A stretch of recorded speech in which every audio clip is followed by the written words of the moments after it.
Hi friend, welcome back. Today I have a bunch of fun stuff to show you. My husband took the kids out for a walk and I'm going to take advantage to finally show you all of these things. So let's get started before everybody starts to come home. In no particular order, let's go.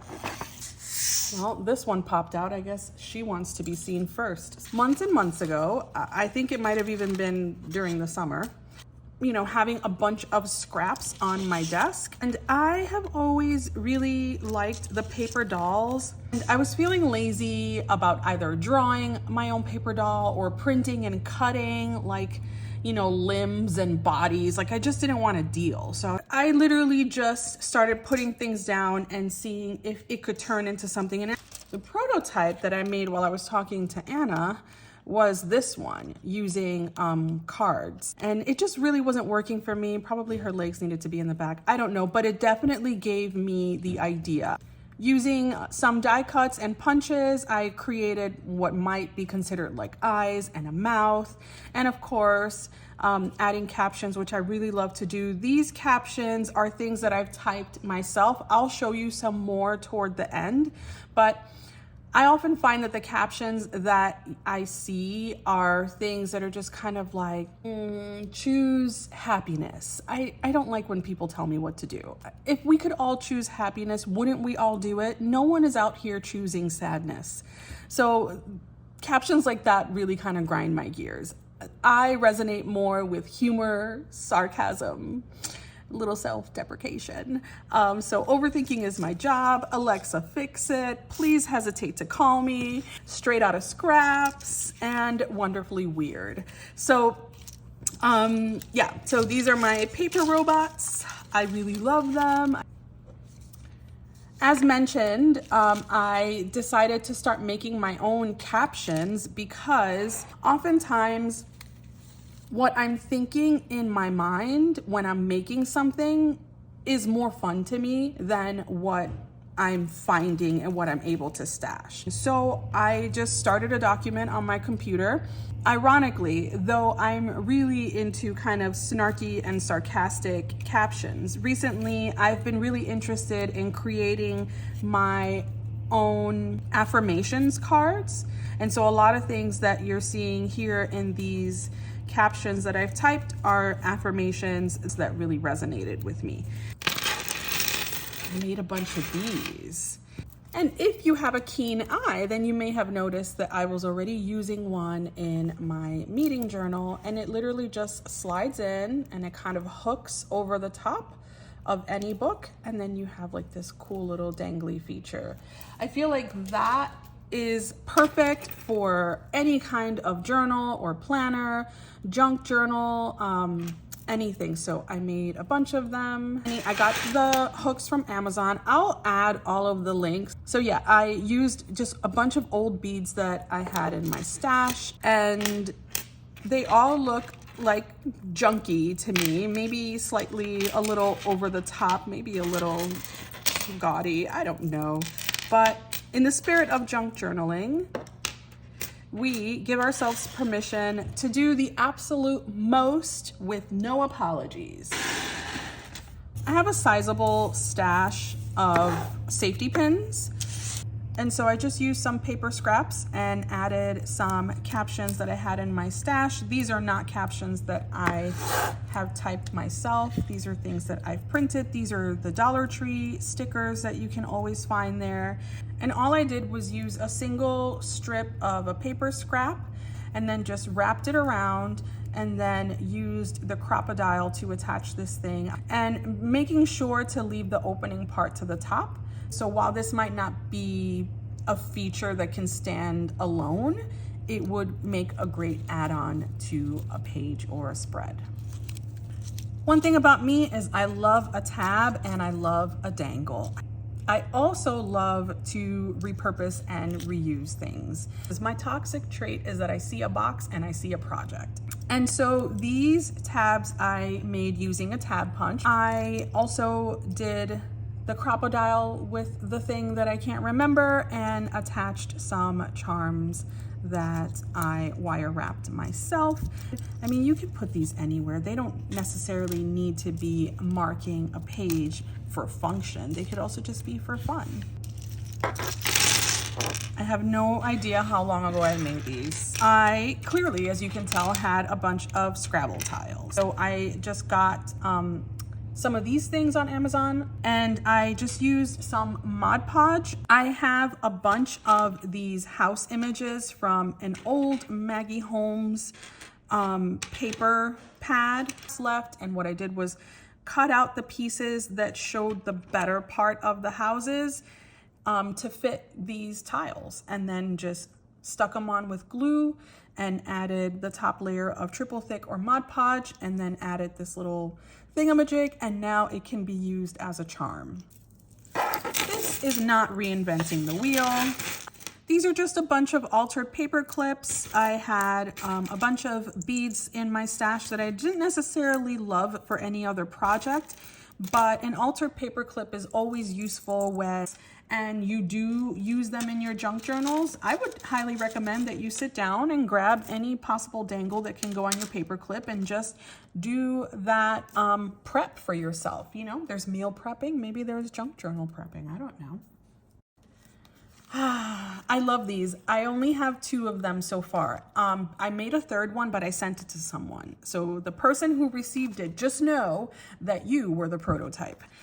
In my stash of Project Life cards, I had some Project Life card acetate, and I finally had the idea of creating something with like a floating effect to it. So I had some drawings that my daughter had made, and I know that there's going to be a time in the future where this is going to be so special for her to look back on, and it's already special for me now. So I am happy to have them and have sort of like immortalized them or protected them in this way, and now I can add them to my journals. But I especially love that it just kind of looks like a floating Polaroid.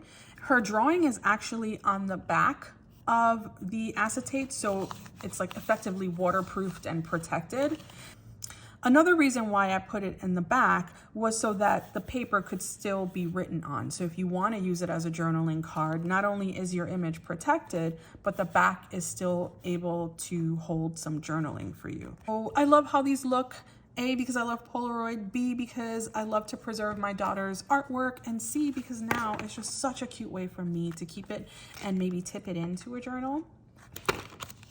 One thing about me is I will not waste laminator paper. Whenever I'm laminating something, if there is room for something else, I'm gonna put whatever else needs to go there so that I can use all of the inches of my laminator paper.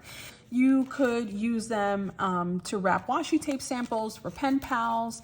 You could probably punch a hole and have it be like a flip up or flip down. You can use it as a tip in. You can use it as like a pencil board for like a smaller like pocket journal. I'm really proud of this project. I have been really wanting to show you guys this one. There is a collage style or practice, I don't know, called soul collage. Look it up. There's a few videos on YouTube. In these next collages, which I did using index cards or cereal boxes or old postcards that were not being used, but essentially official postcard size is basically what I've been making. And I thought I would be mailing these out, but apparently I can't let them go.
Friend, do me a favor, if you're still here, leave me a comment, because sometimes I wonder if people want to hear the stories behind things or if they're like, shut up. Okay, another thing that I've been doing is just drawing on book pages. I tried to keep the drawings as simple as possible.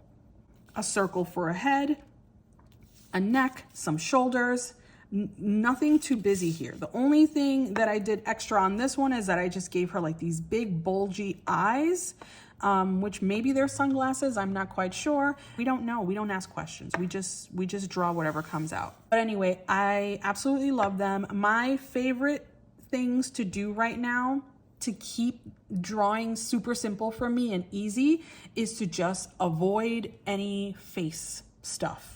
Like, she's got the lips, but sometimes I just do the nose, and sometimes I do nothing at all. And it's like they're just beings with hair. And oftentimes they don't have any clothes on, like these two. Just really keeping it simple and just doing shapes. And then whatever happens in the background can be the interest. This is just something that's kind of like giving the eye somewhere to go, but it's not really doing much. Does that make sense? Okay. If I knew how to draw exactly what I wanted to draw, I would be a very happy person. But you don't have to draw images yourself if you don't feel comfortable doing that. Find an image that you like. Get some like carbon paper, is that what it's called? Layer it on top, trace, and boom, you've got your image. You did it. Again, this would be something that I would probably add a focal image to. You can see how this is not the most like heavily illustrated image, and yet when you put it on a background, it adds interest. This makes a really fun postcard to send in the mail, and I've cut these cereal boxes in postcard size, so you literally would just need to put a stamp, your address, a little message, and you have effectively sent a very unique postcard just using your scraps. Okay.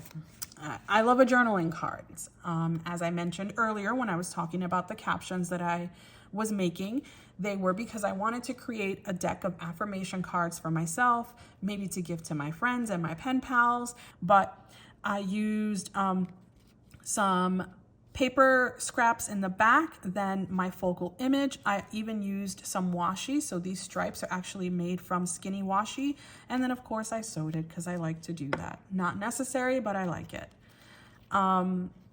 And same thing here. This is some scraps of pattern paper, some book page, and my focal image and my caption. Same here. Scraps of pattern paper, book page that even had some highlights on it. I didn't make the image with the caption in mind. I had all my captions to the side, I made all of my cards, and then when I cut out all the captions, I just started matching them. And I was able to find a match for all of them. I love it. So they're basically the same thing. So like I said, once I figure out a blueprint for something that I'm doing, if I make one, I make 10. That just has to be like my new motto from now on, right? If I make one, I make 10. I'm really enjoying these. I would highly recommend that you consider making a deck for yourself. If affirmations kind of feel weird to you, I love the washi tape here, like that V that I created in the background, if I may say so myself. Look at this one, like the stripes in the background with the washi. How cool is that? If you are someone who's not comfortable with affirmations, I know in the beginning when I started exploring affirmations, it does feel like a little bit like icky, like as the kids say, a little bit cringy. But the more that you practice it, the more comfortable you become with saying good things to yourself about yourself. All right, we're almost there, I swear. All right, these quilted journaling cards, are they my favorite project that I've done? No, but had I been a little bit more intentional in the selection of the scraps that I put together, I think I would have loved this because the texture is super fun.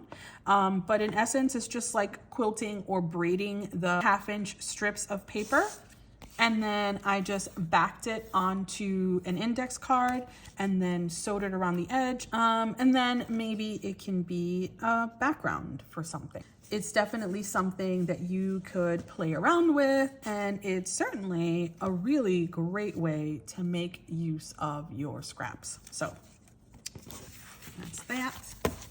Just now this time I was more intentional with my color choices, and you see it makes a difference. So I'm more happy with how this turned out. And then I also included some washi on some of them. Again, trying to match the colors a little more intentionally. I don't love leopard, but I know I've said this before. I do love leopard in paper crafting. So that's that. You may have noticed I grabbed for this denim scrap a few minutes ago, and I've been wanting to play around with denim as at the rate that my kids outgrow their clothing. And so with my kids' denim, if it's not in a condition where I would want to sell or give, then I want to take some of the pieces out of it and see if I can use them creatively. So I've really been enjoying using them as tabs. So here's 2 pieces of scraps that were sewn together to create this nice little journaling card or tuck spot insert. And in between the 2 pages, I sewed a piece of denim, and that adds like this really fun tab. Here, I used the denim almost as a binding system. So I didn't do a very good job at it because they're not really lined up very well, but like, whatevs. Even the scrap itself is not cut really well. I find sometimes that these imperfections are part of the interest and part of the charm. We've got another one here, and in this one I wanted to explore how I could do it in maybe a hidden way. So on this side, the denim is exposed, but on this side, before I sewed these 2 pages together, I put the denim inside. But that's not nearly as satisfying as seeing it, right? But it is something that you can do. So it's like you see it on one side, but you don't see it on the other. So as you turn it, and it can turn either way because it's fabric, you just get like this little denim surprise. Okay, friend, we've reached the end. Oh my God. I've seen a lot of people creating packing tape postcards, and I like the thought behind it. I don't necessarily love the way that it looks like it could go wrong any second. You know what I mean? You know when you stick down tape and it's in the wrong spot and you try to lift it up and then the thing that you taped it on starts to tear? I don't want that to happen to me with a collage. Can you imagine? So I have chosen to use these self-laminating sheets. I had a stash of about 10 of them. They used to be sold at Dollar Tree, and I have not found them since because, of course, now that I found a purpose for them, Dollar Tree doesn't have them. Whatever, I digress.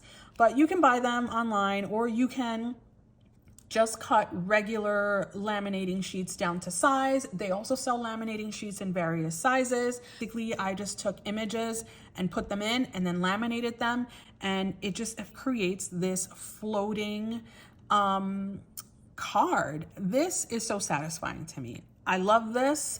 I love the idea of having this as a tip-in, of having whatever is behind it peek through. I love that the image changes depending on what's in front of it or behind it. So many things to love about this. But there's not really much opportunity to journal here unless if you were to journal behind the images before you laminate them. I love these, and if I make one, I make 10. Here's this other one where I just added like some butterflies. Like I feel like the options are endless. Just find an image or a few images that you like. This one has like, this is cut out from a magazine, these words, and then actual pieces of scraps. I love that if you choose images that you enjoy, you will find the words that give it a significance. It's supposed to say be your own, but it says be own your. But we allow mistakes in this channel. We expect them, all the things. And then there's this one. One thing I will say that I learned the hard way with this one, I have a massive air bubble here because I put the image way too close to the edge, and the self-laminating sheets, they kind of have a little bit of a lip that you have to honor. and not force an image to go in there, because then it won't close perfectly. That's okay. It's still usable and giftable and all the things. For this year's NaCoWriMo, I've been sending a mixture of things. It really just started with this one. I didn't want to create a card and then hide it in an envelope. So I just decided to use some plastic page protectors. I had some 12 by 12s in my stash, and use that to cover it and sew around it. And so this is the envelope and the card together. In order for her to read the letter on the inside, however, she's going to have to cut this and then get inside to read the letter. The way that I did that is by using these paper address labels. It is stuck to the other side of the plastic, and then that allows me to put the stamp, write the address. And so that is how I created this one. And I just think it looks so pretty to receive something like that in the mail. So I foresee that I will be making a lot more of these. And this, I think, is a very cute and creative way to send flat mail, because hidden in this postcard size vessel is a full letter. It also acts as a protector for any collaging that you might have done. This image is from some junk mail. I think it's like from an American Express junk mail. And so she pops into my mailbox all the time, and I always keep her, and then I put her in a different setting every time. This is actually a cut apart from a paper pad, and then I just put her there, added some washi tape, used a jelly roll pen in white to add those little details to kind of make it pop out a little bit more, and then added some yellow around her. I love putting a yellow aura around images. To me, the yellow aura represents like a positive light, so I like to include that. Here's another one that's pretty simple, but I really like the way that turned out. I actually used a Project Life card. I layered a little cut apart fur, and then put a little house in front of it and a tiny little caption. And then I used one of my wax melts. I have this mini wax melt stamp that's so cute. And so I can make these tiny little wax melts, and all these layers, like, they're simple and they're clean, but I feel like it looks so cute together. And again, because it's being protected by the plastic sheet cover, the wax melt will make it there safely. This one is going to be a gift for my nephew, and I'm only sharing it because I'm pretty sure that I won't upload this video until after his birthday. I made him a birthday card. I don't think I've ever made him a birthday card, but I love how this turned out. I tried to choose colors that I think would be a little bit more masculine leaning for him. And he is a photographer in his spare time. And he's turning 26 this year. He recently moved to Chicago. Super excited to have him here and have family here. And yeah, I think I like the way that this turned out. I used some cereal box, and I just wrote a 26 and then cut it out so that that could be the focal point, making this a birthday card. Really simple, but I really like the way that it looks. I might be doing those more often for birthdays. Like, what a fun way to send a postcard. Am I right? I love it. Okay, so here's another one. And this is the first one that I decided to use an image that I drew. I don't think in the past I've used one of my own images as a postcard to mail out. Sometimes it's really nice to make something special that's one of a kind and gift it to someone. So this is a true gift. This one I really like. It was my first time using denim. So I used the denim as the entire background, and it's on an index card. I can't turn it around because her address is there, but I also love that I used lace, I used paper. I didn't do an excellent job with the sewing around the image. We've already been through that. I gotta practice, but I still like the way that it holds it down. And then this is just a quote that I printed from Pinterest, added some enamel dots, sewed on this butterfly. I'm proud of this card, and I'm really happy with it, so I hope she enjoys it. Lastly, we have this one, which is kind of like a mixed media. I like the torn edges that kind of look like a mountainscape. a magazine image because you know that I love them. And then I use some crepe paper. I don't use crepe paper a lot, but it's nice to have it in the background as some added texture and interest. And here is an affirmation or a caption that I typed that says, if it comes, let it. If it goes, let it. I like that. What's meant for us will find us, friend. So speaking of people finding me, if you enjoyed this video and you were here for this long, thank you so much, friend. I appreciate you for being here. Thank you for watching. If you liked it, please share. It does help my channel reach others that might be interested. Don't forget to like. It tells the algorithm that this video is worth sharing. And subscribe if you haven't already. I will see you next time, friend. Thanks for being here. Bye.